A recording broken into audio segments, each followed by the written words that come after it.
Xoogagga SSC ayaa ku dhawaaqay inay saaka fashiliyeen weerar culus oo lagu soo qaaday aagagga hore ee difaacyada iyo sidoo kale magaalada Laascaanood islamarkaana ay ka dambeeyeen ciidanka Somalilan ee ku sugan aagga buuraha waqooyi ee magaalada Laascaanood ee gobolka Sool sida ay xaqiijiyeen saraakiisha ciidamada ammaanka ee SSC. Dagaalkan ayaa ku bilowday madaafiicda culus waxayna sidoo kale isku dayeen ciidanka Somalilan in ay xoog ku galaan magaalada iyagoo jiiraya difaacyada ciidanka SSC ee ku sugan aagga hore ee magaalada Laascaanood ee gobolka Sool. Saraakiisha ayaa waxay xaqiijiyeen in ciidamadu ay xogta heleen islamarkaana ay adeegsadeen ilo sirdoon oo ka tirsan ciidamada Somalilan, taasina ay u suurtagelisay inay fashiliyaan weerarka lagu soo qaaday difaaca hore ee ciidamadooda islamarkaana ay ka hortageen qorshihii ay Somalilan dooneysay maanta inay gudaha uga gasho magaalada Laascaanood ee gobolka Sool. Dagaal culus ayaa dhex maray labada dhinac islamarkaana la adeegsanayay hubka noocyadiisa kala duwan iyadoo qablanka rasaasta si weyn looga maqlayo guud ahaanba deegaanada duleedka ka ah magaalada Laascaanood ee gobolka Sool. Ciidamada Somalilan ayaa weli waxay ku haminayaan inay gacanta ku dhigaan Laascaanood iyagoo adeegsanaya hubka darandooriga u dhaca rasaasta ka dhacaysa qoryaha fudud iyo sidoo kale tan gawaarida qoryaha ku rakiban oo ay adeegsanayaan laga ridayo. Waxaana saacadba saacada ka dambeysa sii xoogeysanaya gurmadiyada ciidamada iyo sidoo kale saraakiisha kala duwan ee soo gaaraya aagga hore difaaca, iyadoo subaxnimadan ciidamada Somalilan lagu wargeliyay in ay noqoto subaxa kama dambeysta ah ee lagu kala baxo magaalada Laascaanood islamarkaana lagu kala adkaado oo mid ka mid ah labada garab ee haya uu gacanta ku dhigo. Waxaana wargelintaasi bixiyay taliyaha guud ee ciidanka qalabka sida ee Somalilan ahna madaxweynaha Somalilan Muuse Biixi Cabdi oo ku wargeliyay talisyada ciidamada qaybaha ee fadhiyada kule aagga Laascaanood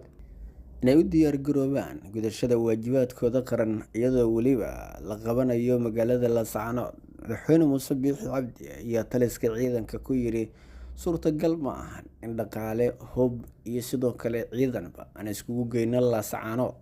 Indhaha caalamkuna hayaan taariikh dheerna aan u leenahay dhinaca dagaalka iyo sidoo kale in aan mar walba aan ka gacan sarreyn jirno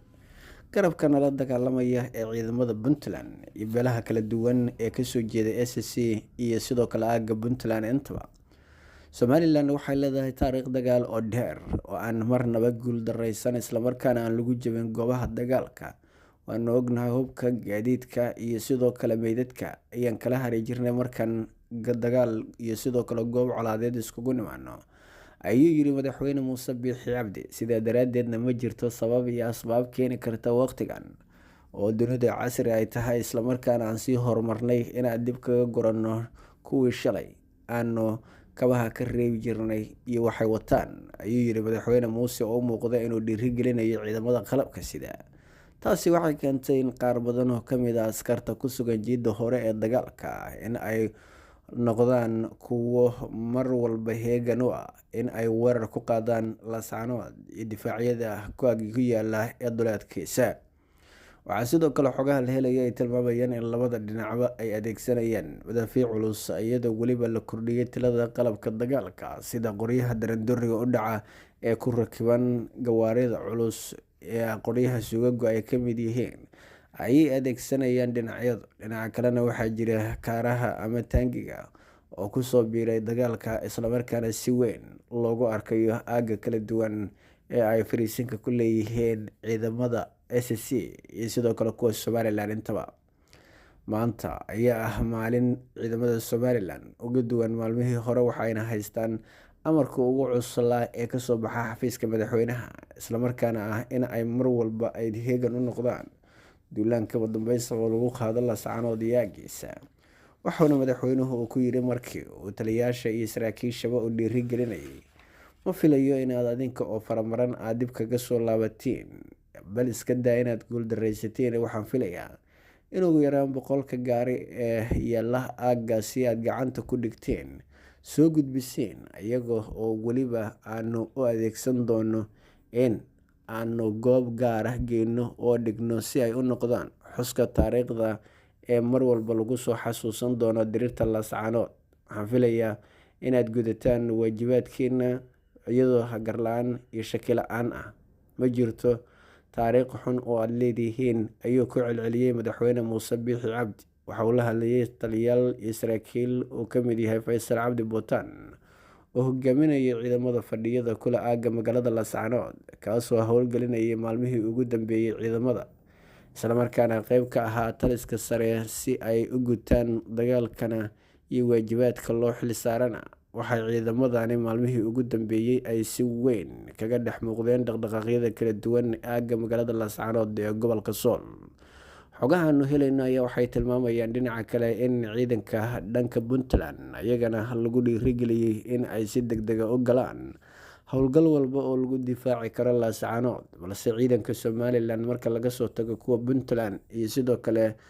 kuwa deegaanka uma muuqdaan inay yihiin kuwo u diyaarsan in ay weeraraan fariisimada ciidamada Somalilan ay ku leeyihiin duleedka magaalada Laascaanood, taasoo keentay shaki weyn oo la xiriira sababta iyo asbaabta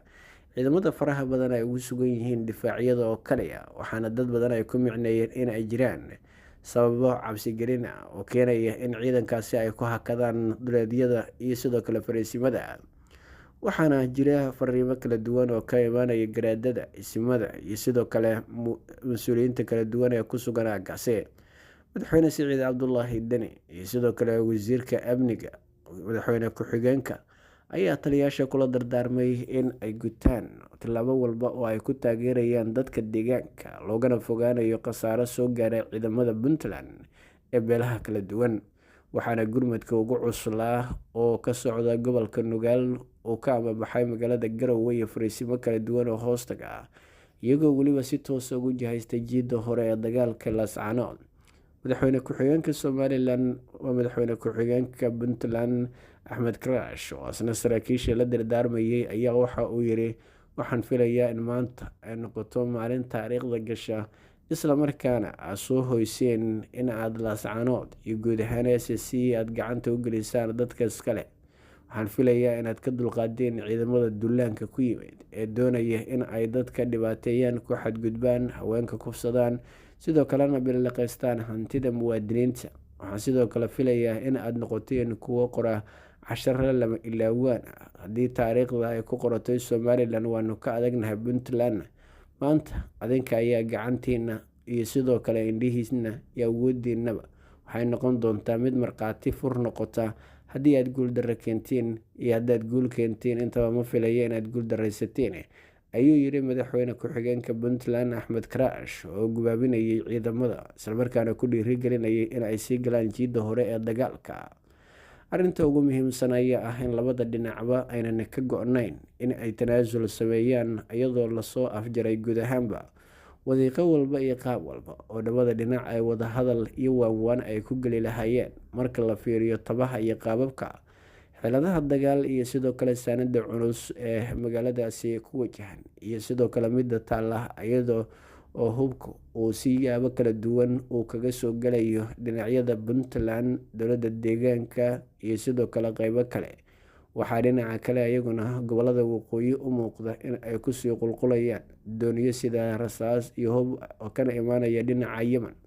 iyo sidoo kale Jabuuti iyo Itoobiya oo helay suuq ballaaran oo dhinaca hubka ah, isla markaana ay ugu beecgeeyaan Somalilan oo siyaabo kala duwan ganacsatadu ay u geynayso, halka labada dowladoodna la aaminsan yahay inay bixinayaan taageero dadban oo ay siinayaan Somalilan kuna aadan inay jebiso jabhadda midnimadoonka ah ee SSC, kuwaas oo calanka Soomaaliya wata, maadaama labada dowladood ay doonayaan in Somalilan ay si gaar ah ula macaamilaan. Waxay ka xun yihiin hab walba iyo tab walba oo ay ku abuurmi karto maamul iyo sidoo kale midnimo. Si walbaba ha ahaatee, cabsida weyn ee ka taagan gobolka Sool ayaa daqiiqadba daqiiqada ka dambeysa sii xoogeysanaysa marka la fiiriyo hubka culus iyo saanada isdul taalla iyo sidoo kale qorshaha labada dhinac ee ku aadan in mid walba isagu uu ku adkeysan doono in aan laga guuleysan oo uu guuleysto. Waxaana xusid mudan in ciidamada ka socda dhinaca Puntland, gaar ahaan kuwa Ciise Maxamuud oo saacadihii ugu dambeeyay gaaray aagga magaalada Laascaanood, ay ku hanjabeen in ayna kusii jiri doonin difaaca saacado kooban haddii ay dareemaan in aanan dagaal soconin, iyadoo weliba ay sidoo kale sheegay in ay si toos u tagi doonaan saldhigyada hore iyo difaacyada ciidamada Somalilan ay ka sameysteen duleedka magaaladaasi. Waxaa sidoo kale bilowday qorshaha ciidanka Somalilan gaadiidka iyo sidoo kale agabyada kala duwanba ay kaga qaadanayaan saldhigga Gooja Cadde iyo sidoo kale saldhig ku meel gaar ah hore ay u sameysteen oo ku yaala aagga duleedka Laascaanood. Muuqaalka sheer garee la wadaag saaxiibada waa ku mahadsantahay daawashada iyo la socodka wararkeena nabadgelyo.